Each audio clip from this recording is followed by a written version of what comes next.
Thank you. Thank you very much, Senator. Thank you very much. And I'd like to welcome you, Chancellor, to Albany today, and it's great to have these types of important discussions and exchanges, and I want to thank you for that. Our first speaker will be Senator Carl Marcelino, who is chair of the Senate Education Committee. Good afternoon. It's good to see you with an NYU hat on. You well know that is my alma mater as well, and I believe it's also the mayor's. It's mine too. Mine too. And Kathy, it's yours too, you see? NYU forever. Anybody know what do we know what the symbol for NYU is? We were the Violets. Violets. You imagine going to a basketball game and rooting for the Fighting Violets? That was a problem from day one. But, we overcame. The school is a great school, and I'm glad to see it's being honored in all the other colleges. I like the idea that you talked about. But you mentioned the status of teachers and their licensing. When I taught in the city, I remember we always had a problem. This is back, carrying heavy stone tablets, things like that. It was not easy.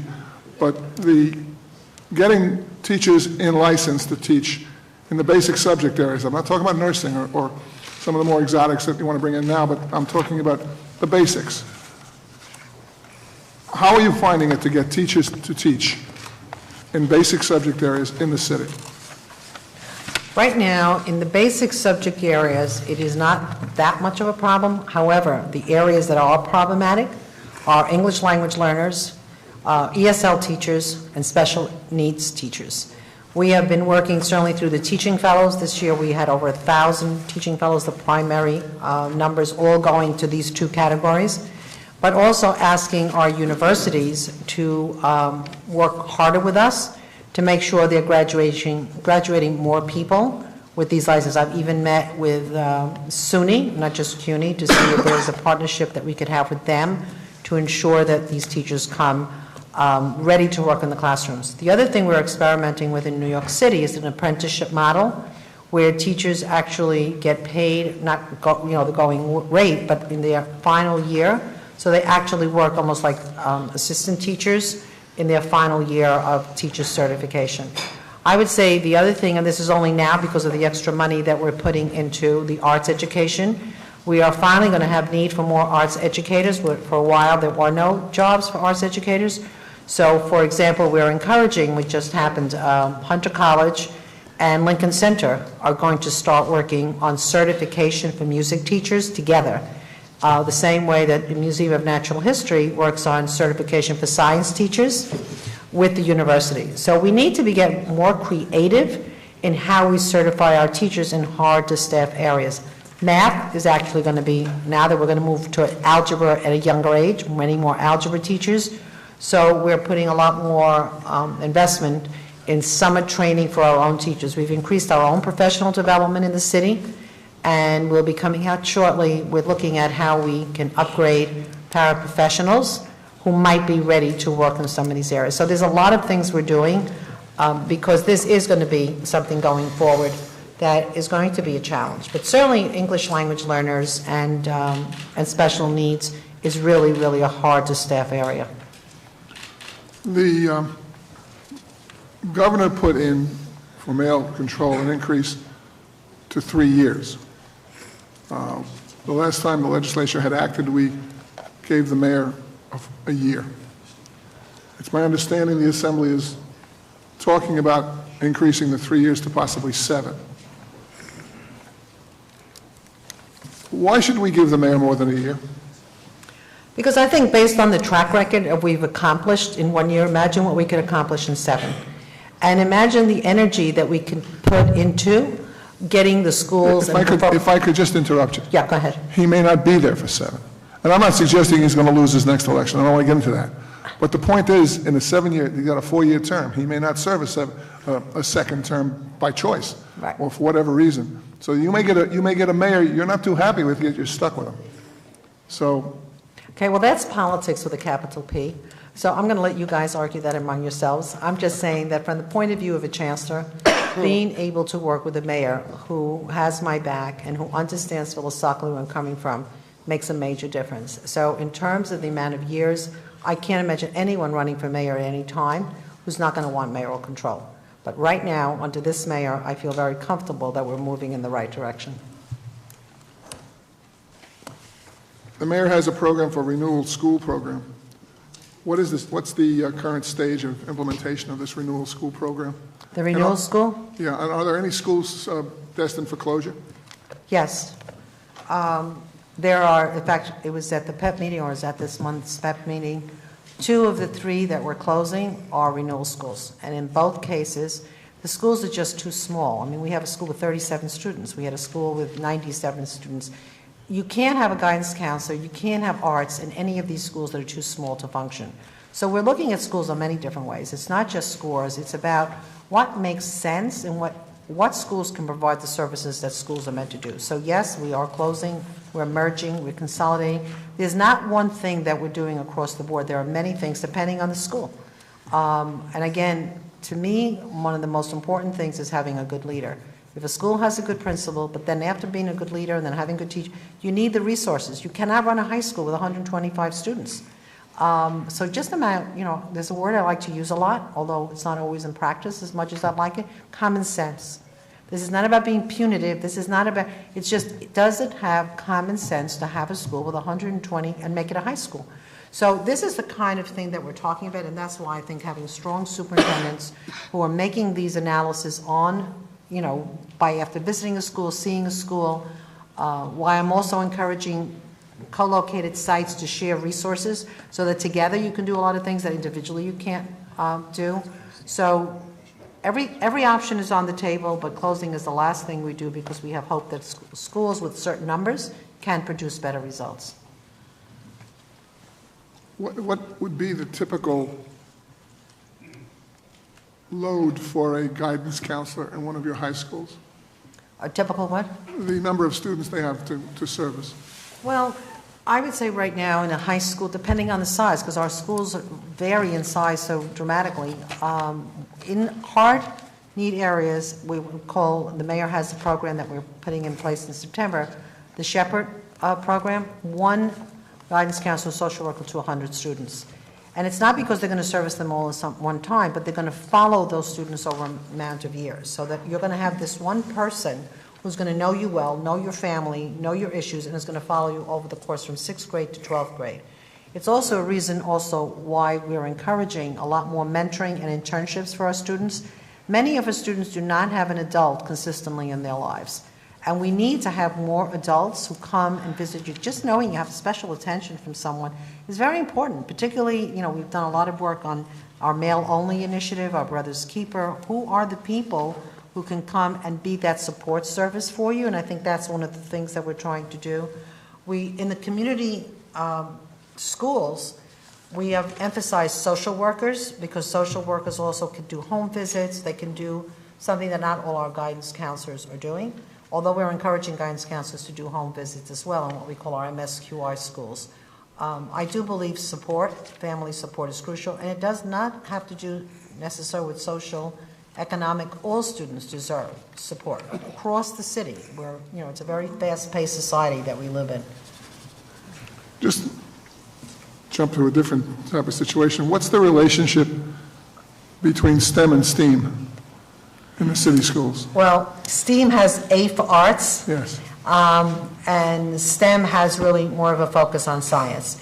But I want to be clear that it's not an add-on to the curriculum. If you were to visit our summer programs, which are very heavily STEAM-based, or even in pre-K, you will see kids playing with Legos. Legos is STEAM. You're building something. You're thinking it through. You're trying to figure out how these parts fit together. Robotics, 2nd grade robotics. I went to visit a class, Staten Island. All the 2nd graders are doing robotics, and they have to think about, how's this going to move? Does this need a motor? Doesn't it need a motor? That's STEM. Mathematics is also part of STEM because you have to figure out, using the smart board or an iPad, how do you take an example and then turn it into some kind of a figure. I was in a middle school where the teachers and the kids were using the smart boards to teach math examples. So STEM doesn't have to be, or let me put it this way, the last thing STEM really is is more computer rooms in schools. It's about how do you use your iPads, even your cell phones, in the classroom for everything that you need. So that's part of it, but I do agree, and I think, and the governor said this the other night at the theater, that if we move so much to technology and we forget that the heart and soul is about the arts, then we've lost something. We need to have both. We need to make sure a lot of our arts now are done through STEM. If you can see some of the graphic arts work that I've seen in some of our high schools, they have computers, but they're thinking like artists. So I don't think it has to be one or the other, but I do think it's a challenge for us in terms of teacher professional development. If I have to say there's one thing that we really have stressed in the last year, is how do we look at professional development for teachers so that they can take the new tools that maybe someone like me, I still have to ask my 9-year-old grandson to help me with a lot of technology. So one of the things we've done is we've asked outside corporations, we're working heavily with Microsoft, we're working with other companies that will tell us how to work with our teachers. So there's a lot to STEM that requires outside support, and we've been very fortunate to get a lot of that. Thank you very much. Thank you. Assemblyman Cusick. Thank you, Mr. Chair. Chancellor, it's good to see you, and I can attest that you are no stranger to Staten Island, and thank you for referencing us. I was just there yesterday. Yes, and I was with you 2 weeks ago at St. Charles. So, oh, that's right. So thank you for being there. I have one budget question and then a off-budget question. The Smart Schools Bond Act, the voters approved it in November. It's a $2 billion bond statewide. Do you know how much New York City will get from that? Right. $783 million. Okay, and do we have you put out a plan yet as to what that money will be used for? What type of technologies and? Well, I can answer You could this. get back to me on Yeah, that. but I can say also that we Yeah. want to be very clear, and we have now an advisory board for technology, because Right. technology that's good today is obsolete next week. So we want to make sure that we're not investing money in something that's not going to be current. So one of the groups, I just met with a whole group of all the top tech companies in New York City, and we have a member of the Fund for New York who actually runs, as I just spoke, a TED Talk for all these companies. And I think we really need to have people who are experts in the field to come in and say to us, this is where you're going to get the most bang for your buck. This is not about buying more stuff. It's about how do you use the stuff you already have, or what is the stuff that you have ready at hand, like the cell phone. One of the things I went to Grover Cleveland High School last week, 2 weeks ago, where there's a company called Y-Plan, it's a national company, that does competitions on how to get every high school student to learn how to develop their own apps. And the competition in this particular school was to develop apps in groups of 3 on how to use Forest Park, which I had never been to, had never seen, never knew existed. And I was fascinated because one of the groups developed a bird watching app so that you can actually go through the park and find the birds and then figure. I said, that I would do, so I wouldn't feel like a total fool trying to figure out what these birds are. But I would love to see a citywide competition, and I'm actually meeting with some people to see if every high school student could be involved in something, because that is not that it's not a lot of money, but I also went to Girls Who Code. We want to see more coding done in our schools. Coding can be done as young as 2nd grade, but what do you do with it? And how do you make sure that the learnings will then lead to career paths and other kinds of things? So we can get back to you, but it's still a work in progress, and I don't want to do this just with educators at the table. Right. I want to do it with people who know what they're doing and can help us. Good, I appreciate that. I have a question also. As you know, the obesity issue is it's an issue that spans New York City, whatever district you may be in, and particularly with younger people. And I know there are many programs that New York City schools take part in, whether it's with the New York Roadrunners Club, or I know we have a summer program that we work with the schools in our district. But I think there's some confusion on parents' end and some conflicting information I get back about physical education classes during school time. There are some parents who tell me that their kids don't have phys ed, and then there are some parents that tell me they do have phys ed. Could you clarify or maybe point me in the right direction on this one? Yeah, this comes up a lot when I do my town hall meetings, and the reality is there are regulations on how many minutes per day students should have phys ed. And the reality is that to some degree it depends on individual schools and the facilities. So most of our schools have gyms, have schoolyards, a few don't, but a lot of the training that we've done in the last few years is to also encourage teachers to do phys ed within their own classrooms. The kind of exercises you do when you're on a plane, so kids can actually do some of the exercises sitting down. We've done Tai Chi. We've done all kinds of things to make sure that there's more movement. The other reason, and this is why I think parents are asking for things like Zumba classes and aerobics, we want to see more family activities around movement. So we have actually started doing a lot of our family workshops. We now have in the contract for teachers 40 minutes a week of parent engagement, and many of our schools, the parent engagement piece is more workshops with parents, and one of the recommended topics is how to do physical exercise. So it's almost a school-by-school decision, and a lot of it is also in some of our overcrowded schools, how many people can use the gym at the same time. Certainly school, I got an email today from a parent that they always go outside to do their physical exercise, but with snow, where do they go?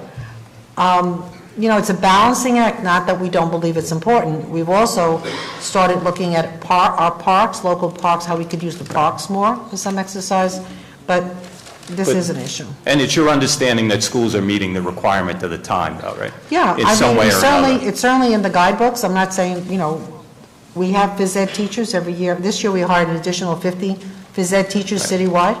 So that's certainly one of our missions, is to get those positions filled and also train them so they can do phys ed in multiple ways, not just the old, you know, volleyball and dodgeball. Great. Thank you, Chancellor. Thank you, Mr. Chair. Thank you, Senator. Thank you very much. Our next speaker is Senator Diane Savino. Thank you, Senator Young. Thank you, Chancellor, for your testimony and for your very complete answers. In fact, you've answered many of the questions that I was going to ask you in the discussion. Well, I'm going to take you with me. Yeah, it's wonderful. I do want to follow up on two areas, though. On the CTE schools, I'm also a big supporter of CTE schools, and I will be honest and say that I've gotten text messages from one of my council members, Mark Traeger, who's a former teacher. He's a big supporter of CTE schools. And you touched briefly on one of the issues that we have, which is barriers to getting teachers to become CTE teachers. What can we do to improve that for you? Well, I'm actually going to be writing you a letter, and I mean you a letter, about what I really need done in terms of CTE. CTE cannot be funded as one-to-one. At one time, it was 1.2. Let me give you an example. One of some Traeger's schools is Dewey High School. Dewey has a phenomenal culinary arts program, which I'd like to see improved or made bigger. However, think about, where do you get the money for all the food at Long Island City? Phenomenal culinary, but there is no set money to the CTE schools for the materials, the consumables they have. So in the past, CTE programs were given extra money for that. I went to a great school in the Bronx. They're teaching stage crafting. Where does he get the lumber? He has a deal with a lumber company that gives him all the scraps. CTE programs should not be run on scraps. So part of it is, what is the funding that's appropriate for the license area to make sure those programs can function over time and not just based on contributions. The other, and I met with Traeger not too long ago, one of the other things is, you know, if you're looking at science, you know, that has consumables. Grady is one of the schools he's interested in, but you need the consumables for that as well. So how do we put that in there? But this is the one area, and I'm certainly, you know, would love to work with Senator Marcelino and Senator Nolan, because this is a passion of mine. I want to see this done so we have alternative paths. I'll give you an example. Sometimes legal gets in the way. We want to start a welding program in one of our schools, maybe two schools, and that actually came out of a visit that we made to vocation. And there's all kinds of laws on the books as to why we can't do this or why we have to do it a certain way. So we need to say, these are the careers of the future. I met with one of the union leaders who said, I would give union cards if I have to import workers from Italy to come here to do welding, particularly in brownstone neighborhoods. It's ridiculous. Those are jobs that we could have, but there needs to be changes in the law. But I'm going to be very explicit in what those changes need to be. But you guys are going to have to help us. Yeah, well, we look forward to it. Okay. One of the other issues that is of great concern to those of us in Staten Island and even parts of South Brooklyn is the lack of school seats for children. I know in the mayor's budget presentation, he talked about adding another 11,000 school seats across the city, 800 alone for Staten Island, and that's great, but the question is, where would they be? How are we going to accomplish this? And in Staten Island, 800 may not even be enough. You know, we have Tottenville and Curtis High School, two of the most overcrowded schools in the city.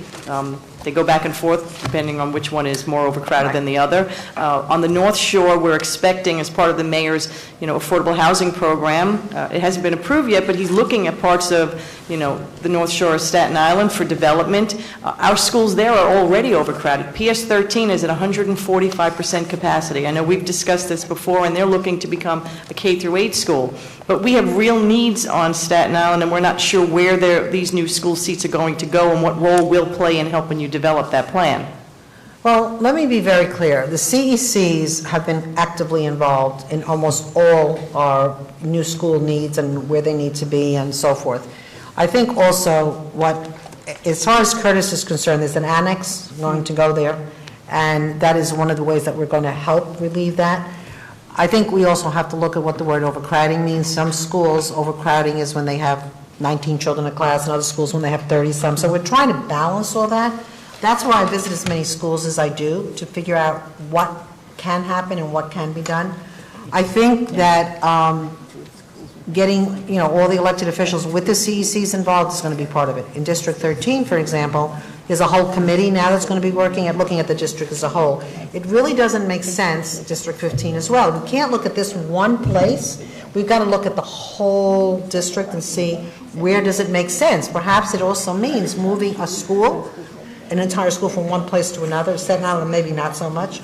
But those are really big issues, and I certainly wouldn't want to be flippant and say this has an easy solution, but it's certainly one we're very, very conscious of. And I think also every superintendent has been asked to present where they feel the biggest needs are. And also, I don't like people to give me problems without some solutions, so they've all been asked to come up with some solutions, so that if you have a school, for example, that may have extra space, and we have very few of those left in the city, how do we move this school particularly to this place so that another school that has more kids may have the other space? So it's not an easy thing to do, and it requires a lot of community engagement.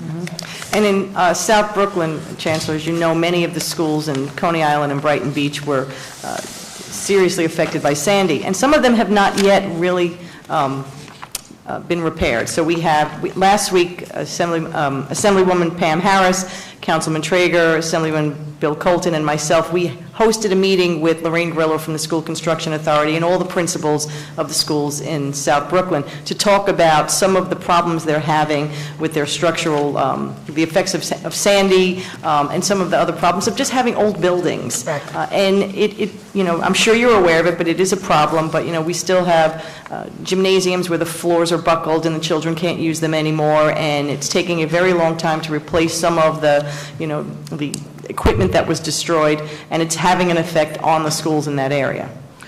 I went to visit Fred Tudor, 188, and I went to visit Dominic D'Angelo just recently, and they were very clear to point out some of the deficits in terms of their buildings. But keep in mind, and I'm not saying this is an excuse, I'm just saying that one of the things we know is a problem. We have several schools, many schools in New York City, over 100 years old. And they were constructed differently. They were constructed of concrete. And when, at the time, because that was a very good thing, it also creates extra problems for us in terms of how to repair, particularly when it comes to wiring. And many of the principals who want some kind of upgrade, it has to do with wiring and broad width. So those are the things we're challenged with, but there's no easy solution. But I will say that in Coney Island in particular, I would add the Rockaways to that kind of situation as well. We've got to be a little bit more creative in how we look at where possible places will be. One of the things we've been discussed is, how do we use the aquarium there to be more of a community partner, and maybe a school. I think this, Willamette, goes back to some of the stuff you're talking about. How do we use that as a way to grow a CTE program. So using a lot more cultural institutions also to work with us in those ways. But, you know, it's an area I've visited a lot because of some of the issues that Yes, came up. you have.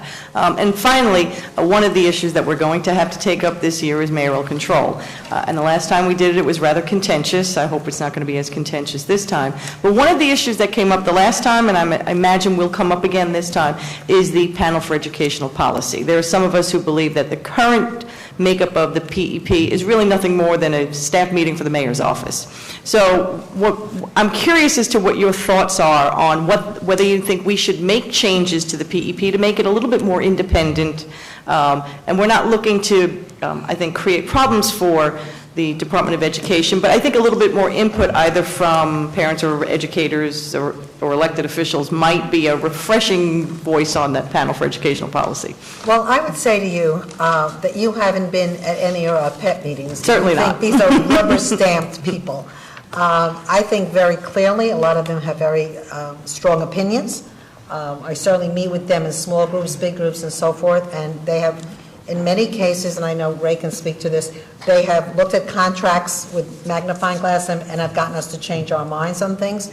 So I don't think, and I haven't been here through 2 administrations, I was at the PEP when they first started, there was a time you went in, you didn't have to read anything, it was an automatic. This is not that kind of a PEP. I think also, you also have 5 borough representatives, and they very clearly speak their mind. They certainly speak the mind of the borough presidents, and I think that's very clear. We have also, we very carefully have members who represent different constituencies. We have someone who's there specifically to support the needs of special needs parents, and Lori speaks her mind on that.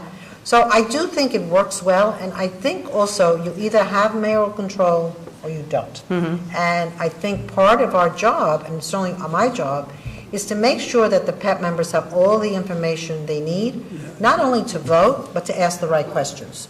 And they don't always ask them at a public meeting. We have taken tours of schools with the PEP members. They have asked, especially if there's going to be a co-location site, we take them to visit the school. We've invited them to go to CEC meetings just recently on the combination of 308 and PSA. So they are engaged more than I think they have been in the past, and they certainly make their decisions based on more informed, on more information. So I think that the way it stands now, as long as the people who come are smart people who are determined to make their mark, I think we're in a good place.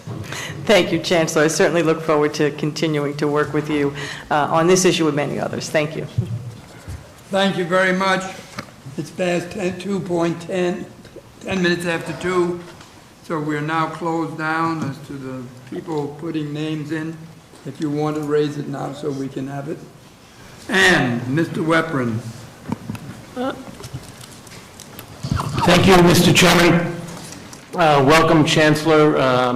I've told you this on prior occasions that I think you're a breath of fresh air, just being an educator, as you pointed out, for 50 years and having been part of the system at every level. And I'm happy to see that you referenced working closely with UFT and CSA, who we're going to be hearing from in a little while, and something that prior administrations have not done, and very often prior chancellors recently have not been educators as well. So I personally am very happy that you are there. 2 of the high schools you mentioned are in my district, Richmond Hill High School and Hillcrest High School.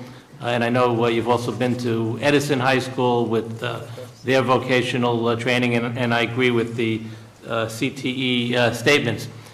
Having said all of that, and I did mention this to the mayor yesterday, and he referred to, as you did, to the infrastructure of some of the schools being 100 years old and older. I chair an assembly task force on people with disabilities, and I was very disturbed by the finding of the investigation by the U.S. Attorney's Office regarding 83%, which seems like a very large number, of New York City public schools not complying with ADA. And I know the mayor is personally committed to ADA. I marched with him at his request to have the first Disability Pride Parade ever in the city of New York, and I know he's very committed to disability and to ADA access. What is the plan to bring that 83% up to ADA standards? I know there's a lot of money going to be involved, but was there a formal response? Because I think the U.S. Attorney investigation asked for a formal response sometime last week. Did you do a formal response on behalf of the city, and can I get a copy of it if you have? I'm happy to give you more specifics, but most of the schools have some point of accessibility. Where we have tried, and we're doing a better job, have a long way to go, is putting elevators, for example, in more of our buildings. Not an easy thing, because obviously there's a lot of construction that's involved, and other space has to be given up. I know ramps are not the best solution, but they are a solution that we're using in a lot of our schools, particularly to our wheelchair students. We have also in the past made sure that within a certain geographical distance, there's always at least one barrier-free school, but those barrier-free schools generally have been built in the last 30 years. The age of the buildings does make a difference, but it's not because of lack of trying. In terms of a specific time frame, we'll be happy to get back to. The mayor has instructed us to look at this as an issue and to come up with some recommendations and solutions, so we'll be happy to do it. But aged buildings makes a difference. Okay. Has there been a formal response to the investigation Yeah, yet? actually, we're working on it right now. Okay, Right, yeah, would we be able to get copies of Sure. what you said? Okay. Mr. Weprin, if I break in for a minute on this, I have a problem with this too also. One other question, can you make sure you work on those schools that are going to be used for elections? You're going to have 4 elections in the state this year, and the first one, I think, is in Now, April. we're working with the Board of Elections even as we speak, because that is obviously a priority. Yes, thank you. I'm Thank sorry, you, Mr. Weprin. No, thank you, Continue. Mr. Chairman. That was a very good addition, and I'm concerned about that as well. Thank you, Chancellor. Thank you very much. Our next speaker is Senator Leroy Comrie.